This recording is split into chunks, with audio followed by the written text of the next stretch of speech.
Bwana Ndacha bado kusilimu tu, ila ameshakubali kuitwa Muislamu.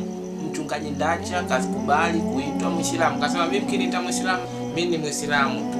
Kwa hiyo Ndacha amekubali kuitwa Muislamu kwa imani yake anayoitetea. Yesu hawezi kuwa Mungu, ila Yesu ni mtume au mtumishi nabii wa Mwenyezi Mungu. Ndacha akakubali bado kutoa shahada tu. Na za chini nasikia kashatoa shahada tena.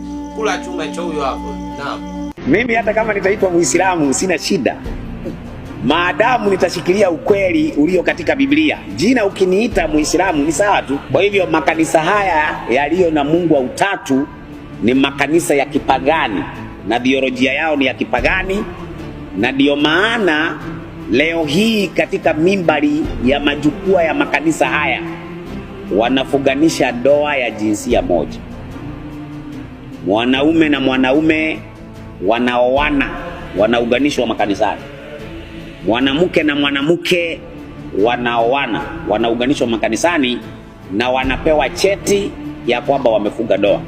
Chanzo cha ukafiri huu na upagani huo ni fundisho hili la utatu.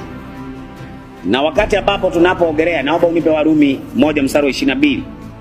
Mahali popote pamekuwa na jinsia moja inayofunganishwa ndoa, kitu cha kwanza wanatoka kwa Mungu wa kweli. Maadamu watu wametoka kwa Mungu wa kweli, wanamalizia kuingia katika ushoga.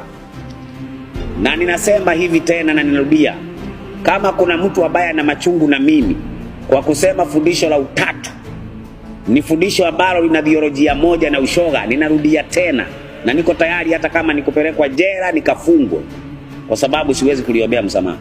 Ni la kweli na ni ukweli. Bado nyie wa Kristo mnachelewa wapi? Na nyie mchungaji wenu mnakuwa mnamtegemea kashayonaki. Karibuni sana kwenye Uislamu ndugu zangu. Salamu alaykum.